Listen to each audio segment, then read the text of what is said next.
సురేఖ గారు చేసిన వ్యాఖ్యలు పెద్ద సినీ ఇండస్ట్రీతో పాటు చాలా మంది కూడా వ్యతిరేకిస్తున్నారు. ఆ నేపథ్యంలో మీ యొక్క స్టాండ్ ఏంటి? మా పిసిసి అధ్యక్షులు ఆల్రెడీ చెప్పడం జరిగింది. మహేష్ కుమార్ గౌడ్ గారు దీంట్లో వివరణ ఇవ్వడం జరిగింది. పేర్లు అనేది తీసుకోవడం తప్పు, అది దానికి క్షమాపణ కూడా మా అక్క సురేఖ అక్క ఆల్రెడీ చెప్పడం జరిగింది. అదేమన్నా ఉండని అంటే ఒక మీడియా మిత్రుడు ఫ్లోలో అది ఎట్లా అంటారు ఇది ఎట్లా అంటారు, సో ఎవరని మీరు అనుకుంటున్నారు, ఎవరున్నారు అని అన్నప్పుడు ఆమె సమాధానం ఇవ్వడం జరిగింది. కాబట్టి దానికి క్షమాపణ చెప్పడం జరిగింది. ఫిలిం ఇండస్ట్రీలో ఉన్న ప్రతి ఒక్క చెల్లెకి, ప్రతి ఒక్క అన్నకి మా మహిళా కాంగ్రెస్ తరఫున కూడా మేము క్షమాపణ చెప్తున్నాం. ఎవరి పేర్లు ఇక మీదట తీయరు.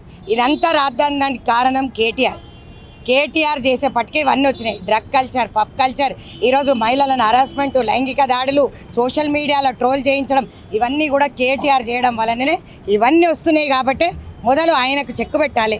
ప్రతిపక్ష హోదా కూడా పోతుంది. నెల రోజుల లోపల జాగ్రత్త కేటీఆర్ అని